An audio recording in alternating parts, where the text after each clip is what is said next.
right, I think we're going to go ahead and get started. Hello there, my name is Quentin Russell. I am the engagement specialist here at Doc365. And today I'm going to be talking to you guys about how you can manage contracts throughout their life cycle using Office 365. So before we get started, let's take a look at what we're going to be talking about today. So first things first, we're going to do a little intro, talk about who we are and what we do. After that, we'll take a look at how to define contract lifecycle management. That way, we're all working from the same set of definitions. That way, there's no confusion when I reference back to that at any point later on in the webinar. After that, we'll be taking a look at common contract management pain points. So issues that come up during the contract lifecycle process that a lot of companies have exhibited throughout the course of, the last 50 or so years. This is based off of evidence that we've gathered from talking to a variety of different companies in all different sorts of industries. And then from there, taking everything we've talked about up until that point, we'll take a look at how you can use Office 365 to manage your contracts. And then at the very end of the webinar, we'll do a question and answer session. So the way that we'll run that is if you have any questions, feel free to type them in the chat. I will then address them at the end of the webinar.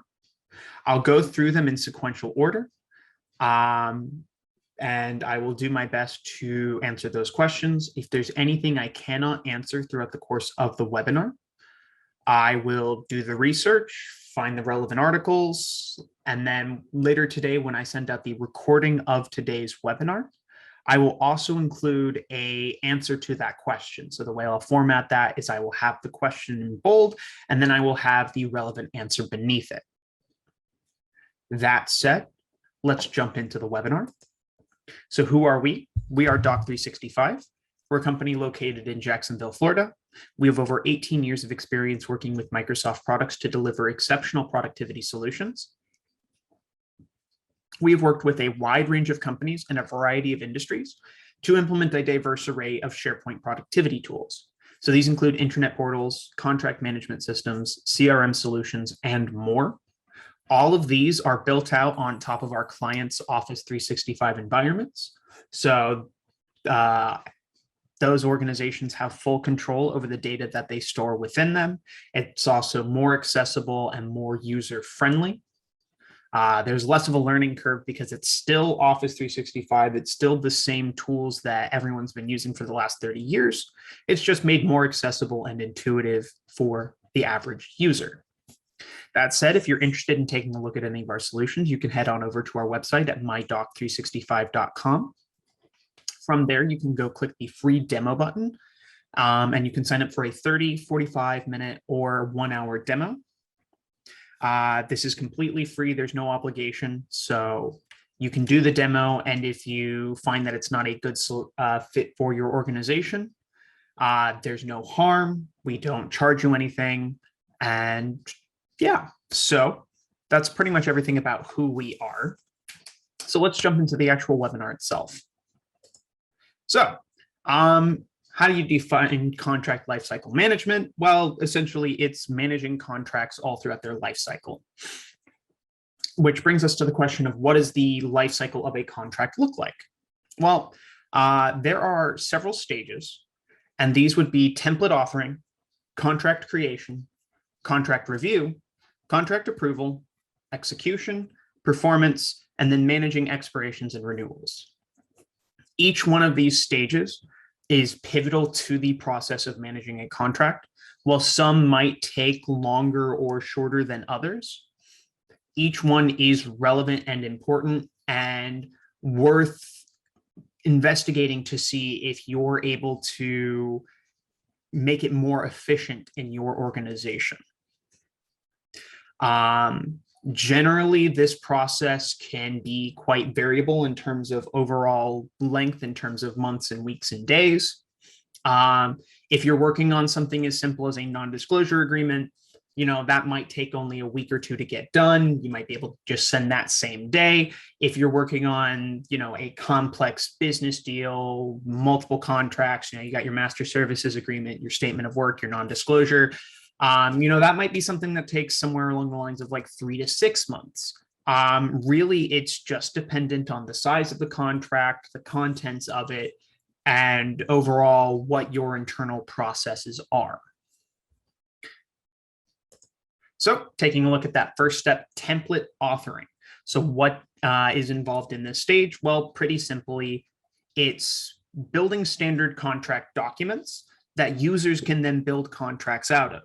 At the simplest stage, this is just having a template document that users then download to their computer, and then they change the file name, change relevant sections, save the new version, and they go from there. These templates are generally stored within a central legal folder for users to access. Not all the time, though. That's kind of where some issues pop up.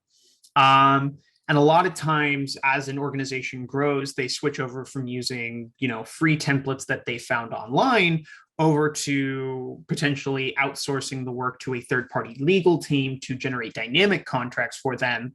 Or once they reach a big enough point, they're going to an internal legal team to generate these contracts, or at least these templates. Generally, a lot of companies will think that this is just a one and done process, that they only need to create those initial templates and they're good to go. But realistically, it's an ongoing process because your organization is constantly expanding. You're going to run into new challenges and situations that are going to make you rethink your approach to the contract language that you're using. Because realistically, everyone has a plan until they get punched in the mouth. Mike Tyson said that. And the same thing pretty much goes for any of the templates that you were using in your organization. So generally, it's important to think of this as a dynamic, ongoing process and something not directly inside of the contract lifecycle management process, but more adjacent to, but also before. It's technically the first stage of any contract, but when you're building a template and you're updating it and maintaining it, this is technically the first stage for every contract. So when it comes to actually managing individual contracts, this isn't really something that you're going to be thinking about. What you're generally going to be thinking about first when it comes to building the contract is actually building the contract. Again, this differs from organization to organization.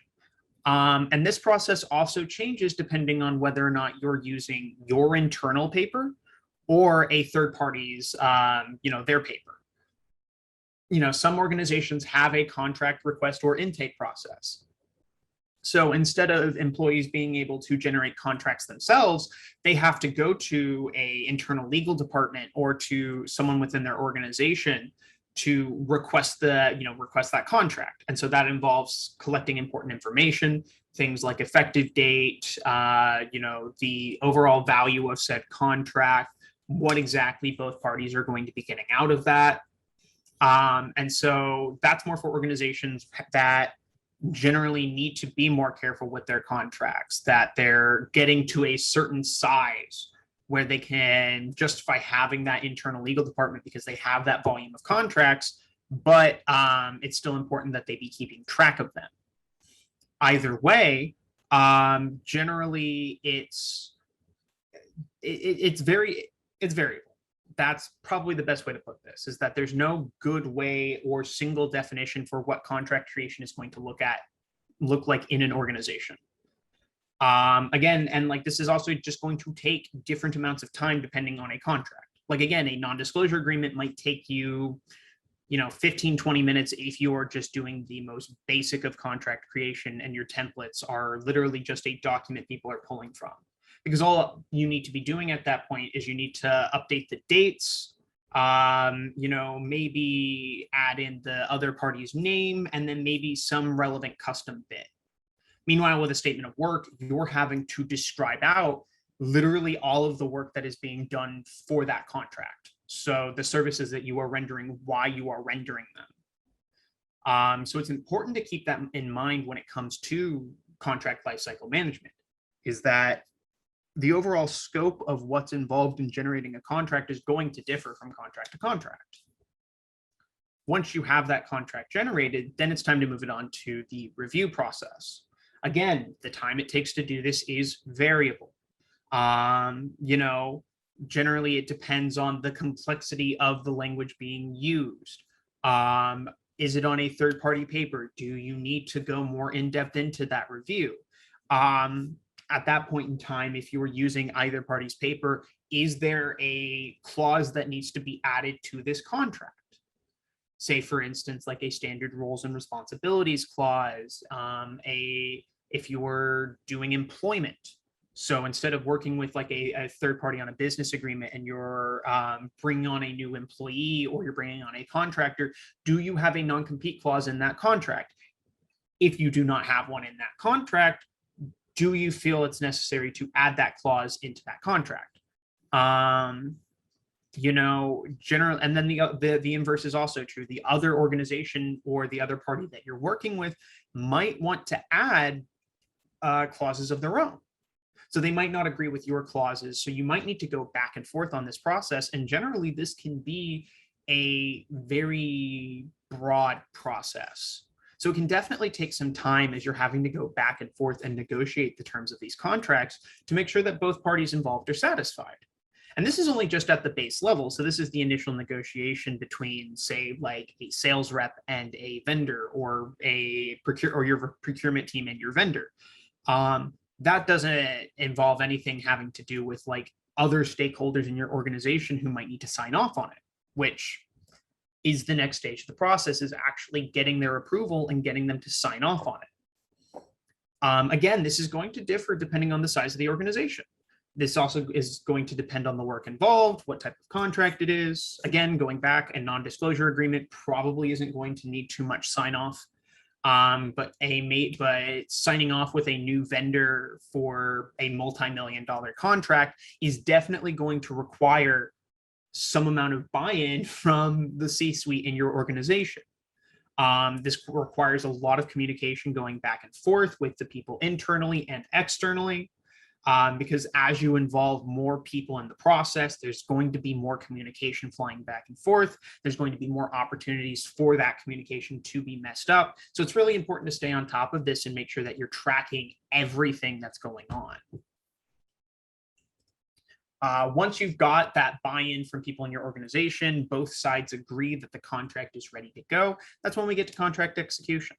So this generally just involves using an e-signature solution to sign the contract and file it away. This is probably going to be the most universal process across organizations. Generally, if you're using an e-signature solution, you're using something like DocuSign, Adobe Sign. There are more niche cases, especially as you get outside of the United States. Or, you know, smaller organizations might use something like Certify, which offers like the same services as DocuSign, but, you know, not as expensive. You know, basically the other things that are going to change is like who in the organization is managing the signed contracts and where those contracts are filed once they've been signed and executed. From here, we move on to contract performance. So basically, this is just managing the contract throughout its life cycle. This is probably going to be, unless a contract negotiation takes longer than, you know, 6 to 9 months, generally, this is going to be the longest part of the contract's life cycle. So this includes things like managing payments, delivering on obligations, completing tasks, tracking the services that have been offered on either side. You need to be able to track key performance indicators to determine whether a contract is compliant with its terms. So is it within its spending limit? You know, is it going over budget? Have you met certain terms for when something needs to be delivered? Has the other party delivered on everything that they've promised? These are all important things to keep track of throughout the life cycle of a contract. And if you're not able to do so, you probably don't have the most effective contract management process. From here, this is the final stage, contract expiration and renewal. Likely, this is one of the most important stages of a contract's life cycle. So this is where you're going to determine whether you want to end the contract, continue on with it.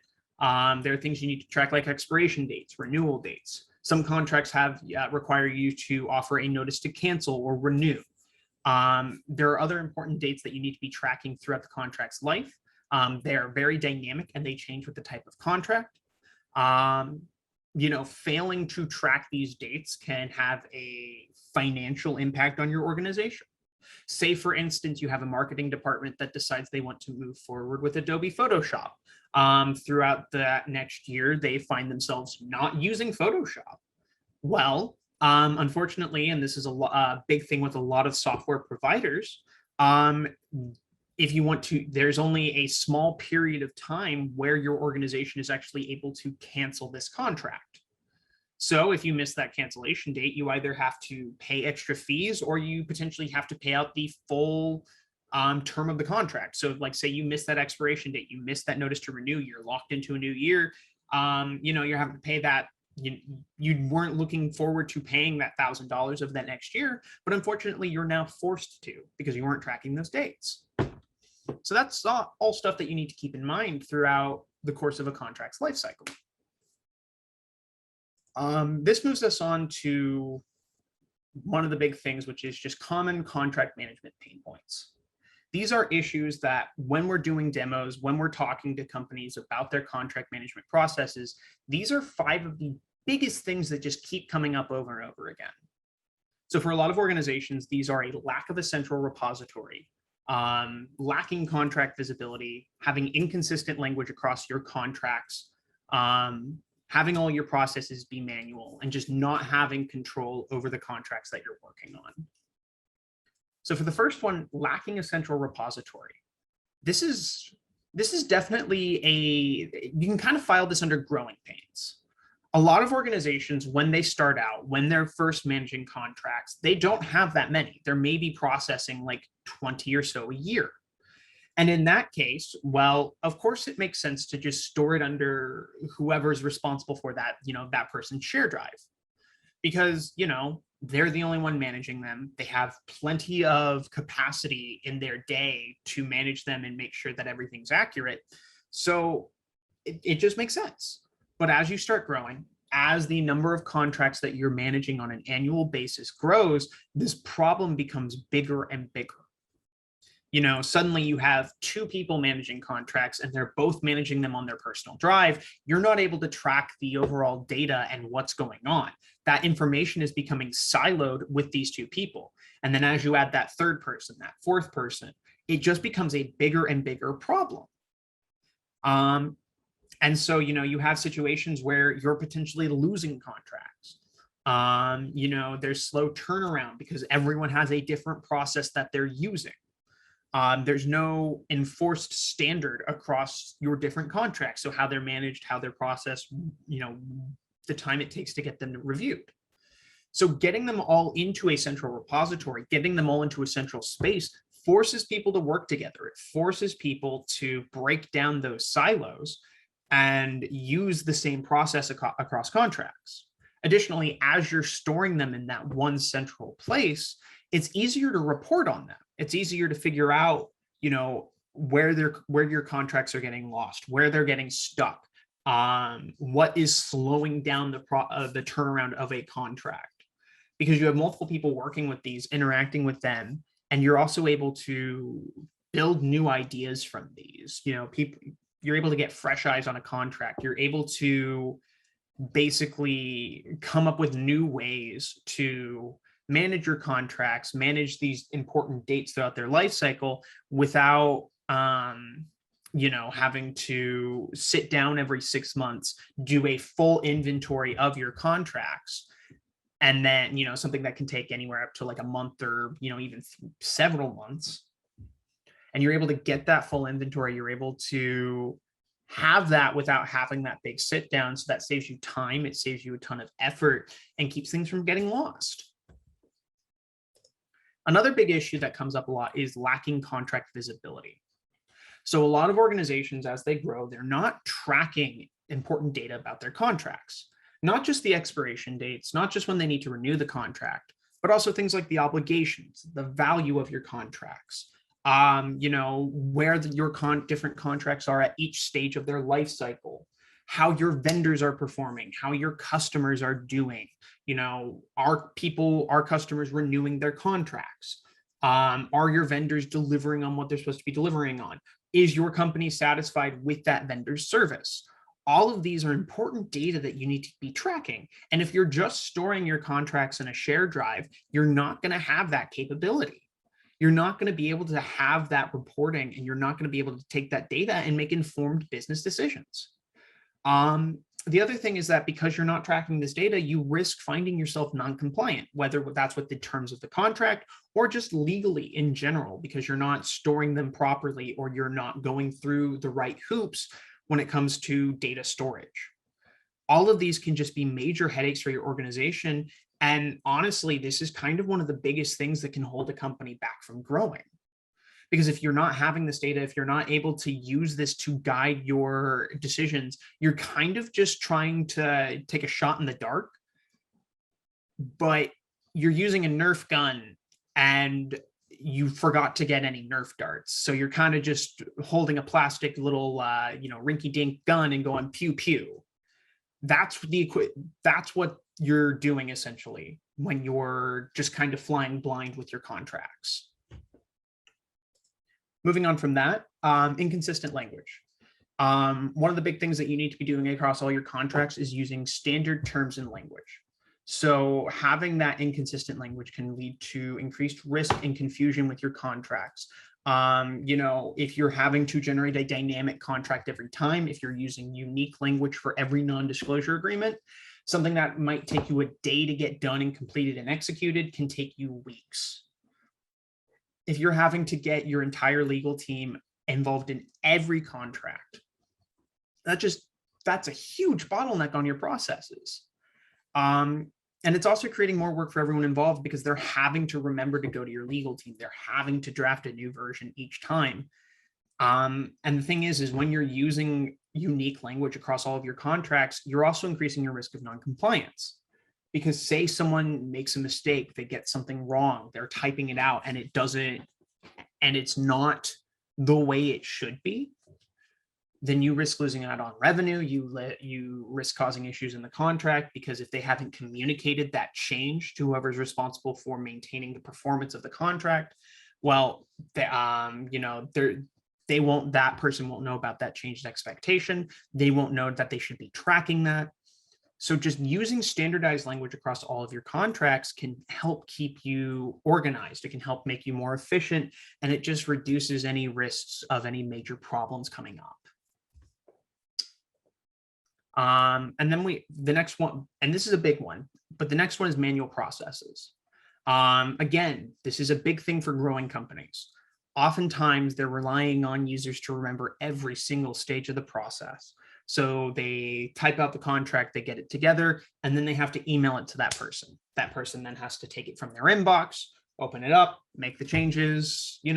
If there is a certain dollar amount that makes it so that it needs to go to a special user in the organization, that person has to remember that A, they need to be on the lookout for that dollar value, and B, that they need to send it to that person. And then that can run into issues where people potentially forget to mark off on specific things. If they don't immediately get to that contract, they risk potentially forgetting it. And so it just stagnates in someone's email inbox for a while. If they're manually tracking the individual dates on that contract, so they're putting it in like their calendar or something, they might get the calendar date wrong. They might even forget to list it out. All of these things can just make it so that your contract process becomes a slow, bloated mess that over time is just going to cost you more and more time and money. So finding ways that you can cut corners on that and eliminate the human element is going to save you a ton of time. It's going to save you a ton of money and just help you grow as an organization. From here, the last big pain point that a lot of companies tell us about is that they often lack control over their contracts. So oftentimes a company's contract process evolves based around how people are doing it. So this often leads to a situation where they say, this is just how we've always done things. We don't want to do it different because this is, how we've been doing it for the last 6 months, 2 years, that sort of thing. And so finally, when the time comes for that organization to switch over to a new platform, they want to try something new, they try new processes, they don't have a mechanism for enforcing that change. They don't have a way to make sure that people are actually following those processes. This also extends to where contracts are stored. So alongside making sure that people are actually adopting the changes, it's also making sure that the right people have access to the contract, that all the contracts are stored in the correct place. They're controlling who can make changes to that contract. An organization that doesn't have control over its contract process, where it's just kind of evolved and turned into this like giant dragon hoarding over all of your contracts, making it impossible and inaccessible, it just leads to a lot of frustration. And ultimately that can lead to a situation where people just kind of don't want to deal with it. So they cut corners, they do the wrong thing. Instead of accessing the same central folder where your document templates are stored, they just casually save it to their OneDrive or something like that. And so they just reference that from that point on. And then your legal department goes in, 6 months later, updates that template, but that user is still working from that previous version. There's no way to enforce that people are using that standard version. That's going to lead to frustration. It's going to lead to non-standard language across your organization. So ultimately, a lot of these pain points just come to the fact that organizations need a tool that's going to help them store everything centrally, that's going to offer them full control over what they're doing, and that's going to basically take over on a lot of the manual processes to make sure that everything is visible, that users are doing what they're supposed to be doing, that you can track everything that's going on with your contracts. Well, luckily, Doc 365 can help you guys with that.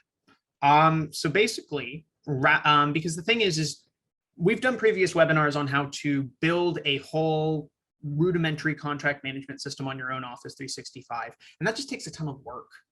Legitimately, it does. Even like you might be able to do it if you're a SharePoint power user and you know everything about it, you know how to build custom workflows on your own, you know how to configure the UI. But getting someone who's an Office 365 and SharePoint expert probably going to cost you somewhere around $40,000 to $80,000 a year, plus, depending on the size of your organization. Organizations like us, where we build everything out for you on your Office 365 environment, it's going to cost you less than $20,000 a year. So I'm going to take you on just a quick tour of our contract management system, just to show you what that looks like, and show you what you should be looking for when it comes to actually managing the different contracts that you're working with on Office 365. So basically what you're seeing here is the dashboard of our contract management system. Everything you see here would be built out on your Office 365 environment. So rather than you guys having to store something on someone else's tenant, use a contract management system where you don't control the data, everything on here is yours. So you have full control over who has access to it, what people can work on, and it's still safely stored on your Office 365. So you don't have to worry about any extra compliance loopholes that you might have to jump through. Additionally, because it's on Office 365, your users are going to have an easier time learning how to use it. The learning curve is going to be not even close to as steep as it would be with any other platform out there, because they're not having to learn how to use a new word processor. It's still just SharePoint and Office 365, just better looking and more intuitive. Additionally, when it comes to this system, one second, let me share this real quick. If I open up on Teams, you can even open up the contract management system on your Teams app. So if you're a Teams organization, you can just have all of your contracts and contract processes here on Teams. So it's still stored the same way on Office 365 and SharePoint, but you're able to access it through an app in Teams, making it so that it's even easier to use and get access to. When it comes to the actual dashboard itself, it's going to make things more visible. So it's going to show you the contracts you're working on. It's going to show you your vendors, your customers, your requests. It's going to show you the tasks that have been assigned out to you. Additionally, kind of one of the big things about this is the expiring contracts tab. So this is going to show you all of the contracts that are going to expire within 30, 60, and 90 days. The same thing goes with this tab here. It's going to show you what contracts you need to provide a notice to cancel in for the next 30 days, for reviews, for renewals. All of this is important data that's going to inform what you need to be working on. Additionally, our system is going to send you email notifications when a contract hits one of those important dates. That way, your users are in the know, they know what's going on, and there's no confusion when it comes to a contract. So when it comes time for you to review that contract, to manage it at the end of its life cycle, you're going to have all the information you need and the time necessary to actually do whatever it is you want to do. Our system also comes with a couple custom dashboards. So these will show you what's going on with your different contracts. So for instance, it's going to show you where your contracts are spending the most amount of time. So, what is the average number of days they're spending at each stage? This is important information because if you're having bottlenecks, if you're wondering why your contract process is slow, you'll be able to use this information and see that so that you can potentially address those issues and work on improving that in your organization. The same thing goes for the vendors you're working with the customers you're working with. All of that data is super important to have access to. When it comes to actually storing all of your contracts, they're stored here under the Contracts tab. So they're all here, and all of the data that you'd like to store about your contracts, you're able to do so. So you can have any amount of custom metadata attached to your contracts. So these can include things like the type of contract you're working on. What is what is their risk level? Where they're at in their contract life cycle. Important dates. So when it was created, when it's effective, what country it's applicable in. All of that's important, and all of that can be customized around your existing contract processes. When it comes to actually creating the contracts, though, what you can do is you can build out any number of custom contract templates. So these are the pre-built documents where instead of storing them on someone's share drive, they're all here in the system. So whenever a user wants to create a new contract, they just have to come here, choose the contract template they want to use, and then once they've filled out this information, so I will fill this out right here, it'll actually take all of this and populate it into a contract. So you don't have to worry about going through extra processes, making sure that you're saving the right version. If you're doing it in the contract management system, you're always using the latest version of the template. And additionally, instead of having to go through and format everything each time, you would just fill out the form, save this, and it's going to generate the contract for you. So a process that used to take you anywhere between like 15, 30 to 45 minutes took me about 5. So as you can see here, all of the information that we filled out about this contract is now deposited into the document. Once you've generated that contract, it's actually going to create a full listing for it. So as you can see, here's all the important data about it. And when it comes to the custom data, you can also track things like notice to cancel, notice to review. These are standard fields where if the contract doesn't need them, you don't need to fill them out. But if it does, you can.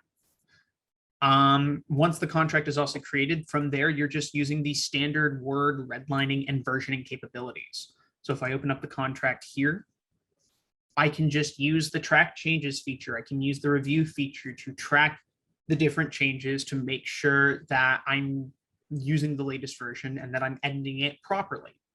So again, this just eliminates a learning curve because instead of having to use a whole new word processor, people are just using Word.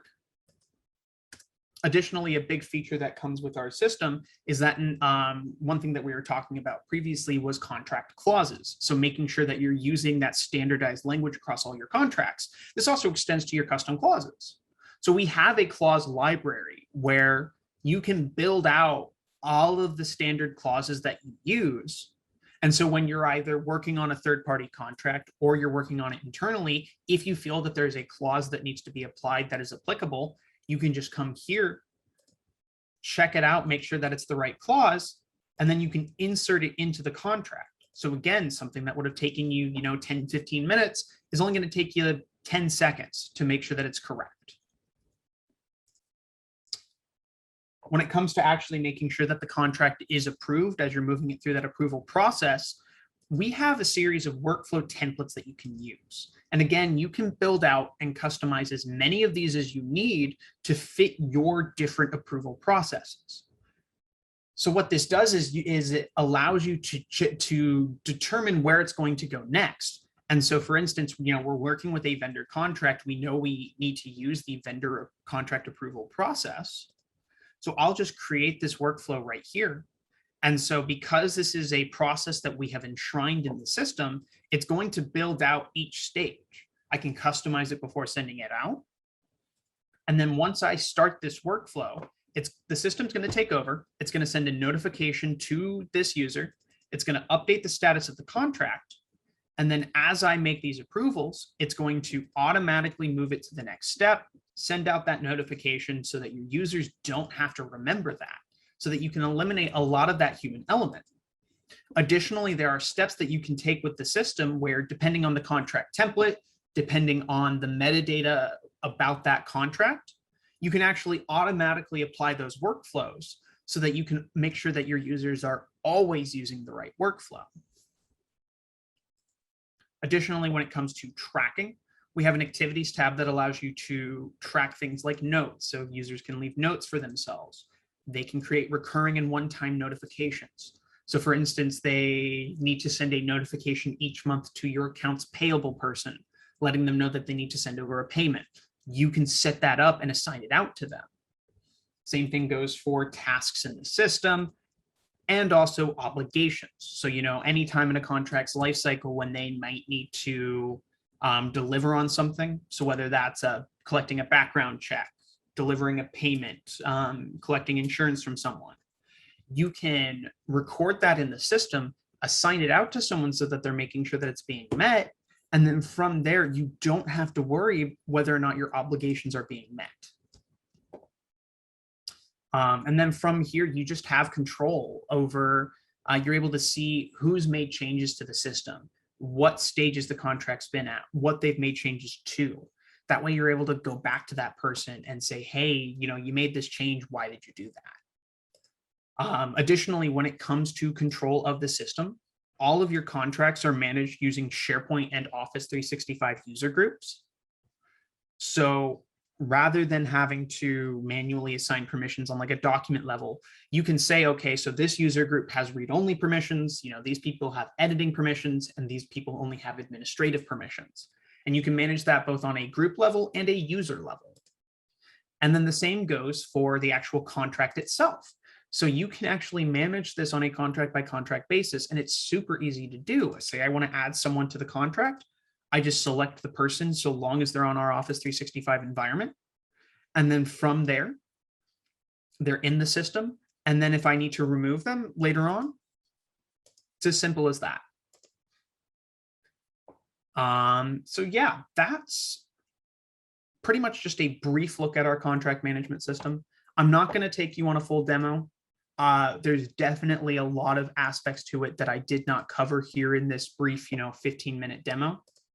If you're interested in exploring more about our contract management system, seeing more of what it has to offer, you can sign up for a free demo on our website. Again, it's just 30, 45 minutes to an hour.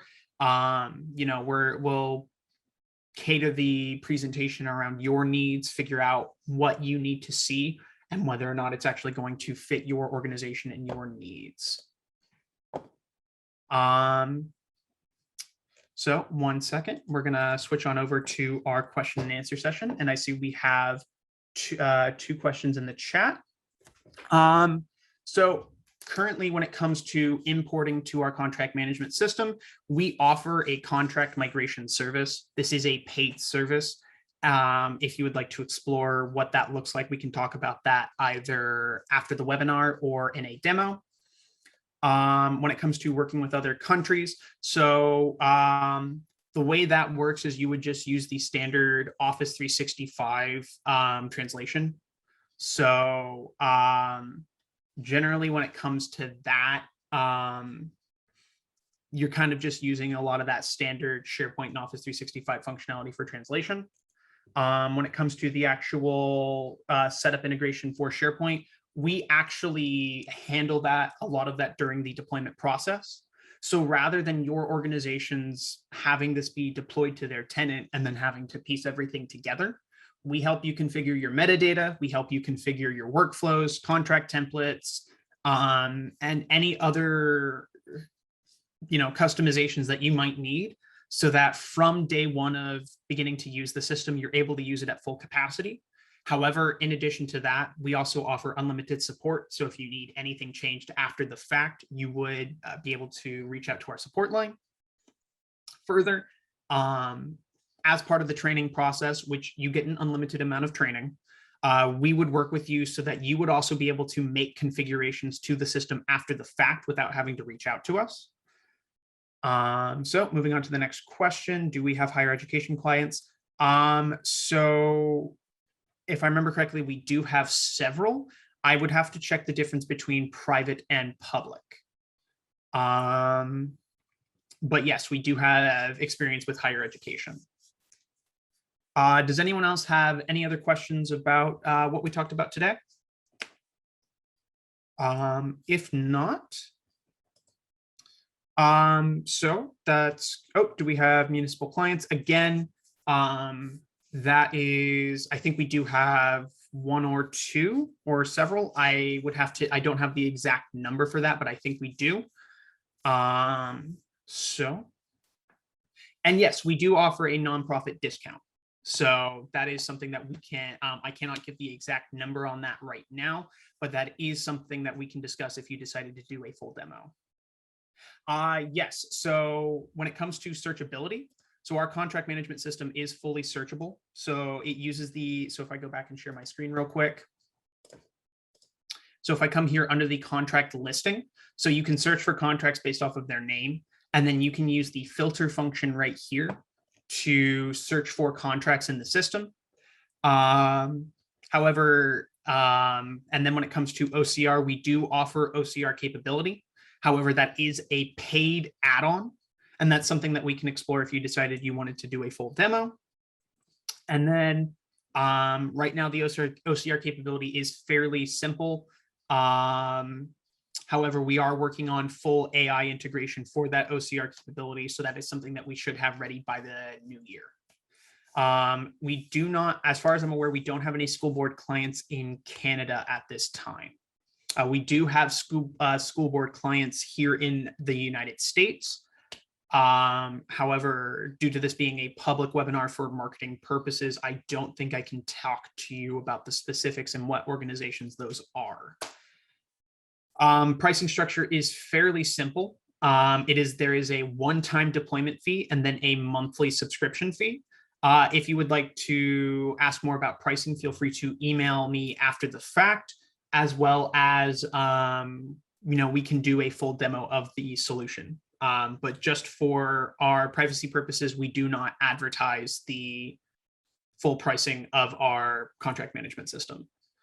However, I should say that it is a very reasonably priced solution. And we are fairly flexible on pricing dependent on need if you are a nonprofit organization and size.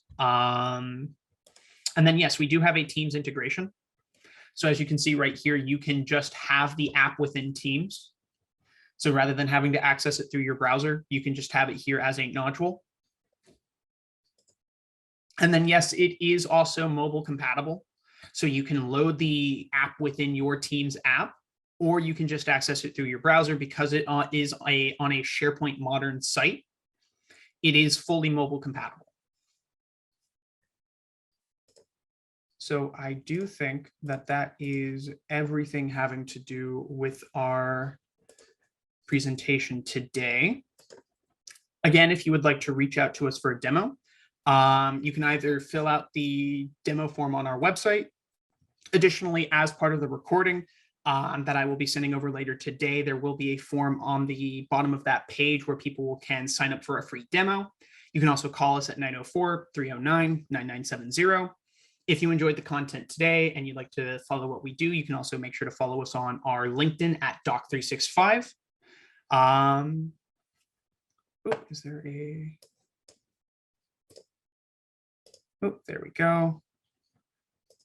Let's make sure that that is correct. Perfect. Okay. So again, this has been Quentin Russell with Doc365. I hope you all have a great rest of your day. And yeah, so thank you very much and have a great day.